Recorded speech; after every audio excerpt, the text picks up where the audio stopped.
अस्सलाम वालेकुम दोस्तों, मैं हूं हमजा सिद्दीकी और आप देख रहे हैं वसले यार।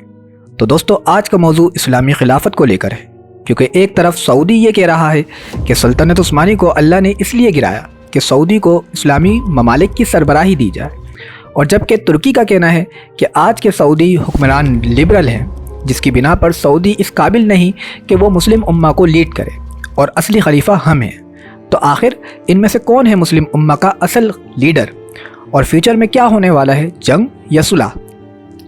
तो चलें जानते हैं आखिर तुर्की और सऊदीया की ये लड़ाई इतनी बढ़ क्यों गई।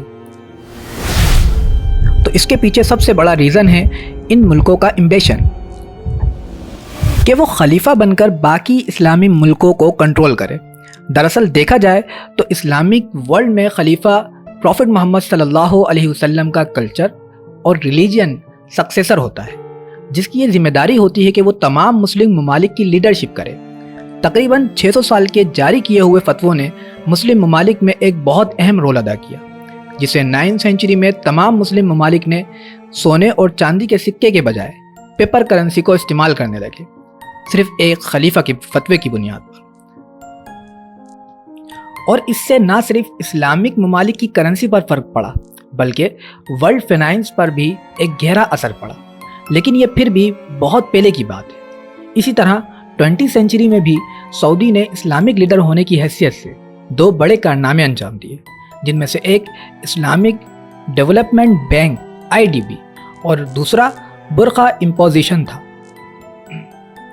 तो 1975 में सऊदी ने इस्लामिक बैंक को OEC में मुतारिफ करवाया और इस्लामिक बैंकिंग को इंटरनेशनली तमाम मुस्लिम ममालिक में शुरू किया, और इससे इस्लामी ममालिक की बैंकिंग शरीयत के उसूलों के मुताबिक फ़ैसले किए जाने लगे।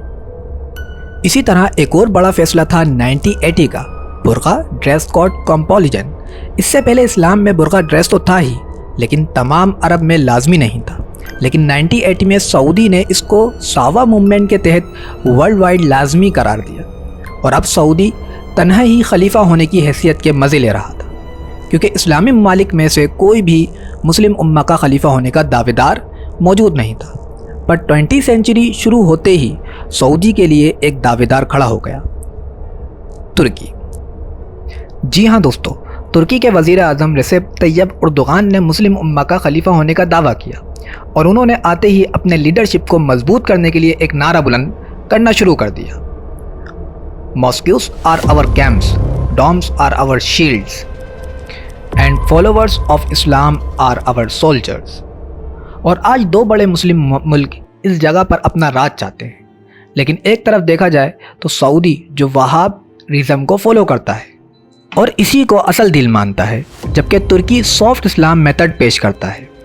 तो दोस्तों, सवाल ये पैदा होता है कि आखिर ये रेस 2 मुल्कों के दरमियान शुरू कैसे हुई। तो इस बात को जानने के लिए जाना पड़ेगा कुछ वक्त पीछे, और इसकी कहानी बहुत ही दिलचस्प है। तो हुआ कुछ यूँ, 19वीं सेंचुरी से ही हाउस ऑफ सऊद कोशिश कर रहा था कि मक्का में अपनी हुकूमत बनाने के लिए, लेकिन उस वक्त मक्का मदीना पर राज था मुसलमानों की अजीम सुपर पावर सल्तनत उस्मानी का। लेकिन उस्मानियों ने सऊद को बुरी तरीके से जंग हराकर इनके बड़े बड़े लीडर को ही पकड़ लिया। लेकिन बात यहाँ ख़त्म नहीं हुई, और फर्स्ट वर्ल्ड वॉर के बाद सल्तनत उस्मानी का इख्तिताम हुआ, और इसका फ़ायदा सऊदी ने उठाया, और सऊदी एक आज़ाद मुल्क बनकर दुनिया के नक्शे पर आया।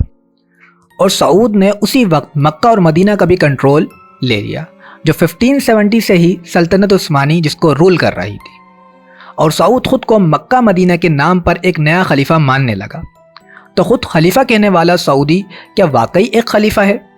तो अगर बगौर देखा जाए तो सऊदी खुद यमन में अपने ही मुसलमान भाइयों को मार रहा है, और इसराइल और अमेरिका के साथ दोस्ती बढ़ाई जा रही है।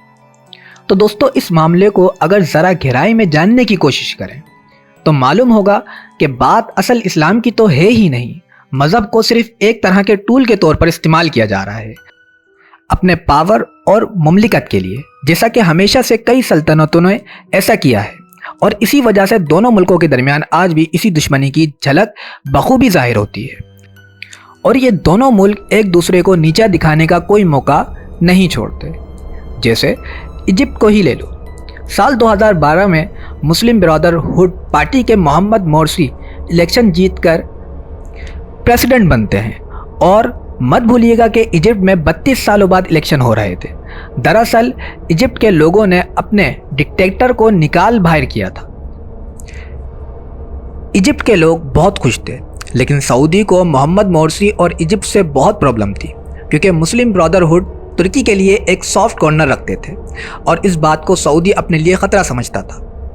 और इसीलिए सऊदी ने इजिप्ट की आर्मी को खूब पैसे दिए और 1 साल बाद ही मोहम्मद मोर्सी को वज़ीर आज़म की सीट से नाअहल करार दे दिया गया। और अब जो नया वज़ीर आज़म वहाँ मौजूद है वो सऊदी सपोर्टर है। और इसी तरह तुर्की ने भी अपनी चाल चलकर कतर को अपने साथ ले लिया, क्योंकि 6 ऐसे मुल्क हैं जिनको सऊदी ख़ुद को उनका लीडर मानता है। और इसी बुनियाद पर सऊदी ने इल्ज़ाम लगाया कि कतर मुस्लिम ब्रदरहुड का सपोर्टर है और इससे नाराज़ होकर सऊदी ने 2017 में कतर के एयर, सी और लैंड पर पाबंदी लगा दी। मगर ऐसा होते ही सबसे पहले मदद के लिए आए तुर्की के सदर तैयब उर्दुगान, लेकिन सऊदी तुर्की की इस काम से बिल्कुल खुश नहीं था और फिर सऊदी ने एक कदम आगे जाकर अपनी मार्केट से तुर्की प्रोडक्ट निकाल दिए। तो इसी तरह के मामले तुर्की और सऊदी के दरमियान काफ़ी देखने को मिलते रहते हैं। लेकिन दोस्तों, तुर्की का मक्के पर हक होने के बावजूद ये अफसोस से कहना पड़ता है कि तुर्की की इकोनॉमिक हालत ऐसी नहीं कि अब वो कोई सऊदी से किसी तरह की टक्कर ले पाए। और दूसरी तरफ सऊदी अपने ऑयल के ख़जाने और यूरोप के सपोर्ट की वजह से इतना मजबूत हो गया है कि इससे मक्का मदीना लेना मुश्किल ही नहीं, नामुमकिन है। तो इस दौर में तुर्की और सऊदी की जंग किसी तरह भी मुमकिन नहीं और मिडिल ईस्ट पर कई सालों तक अरब ही राज करेगा।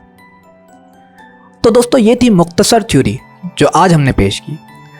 आपकी राय इसको लेकर क्या है, कमेंट बॉक्स में हमें ज़रूर बताएं। अपने मेज़बान को इजाज़त दें। मिलते हैं अगली वीडियो में इसी अपनेपन के साथ। अस्सलामु अलैकुम वरहमतुल्लाह।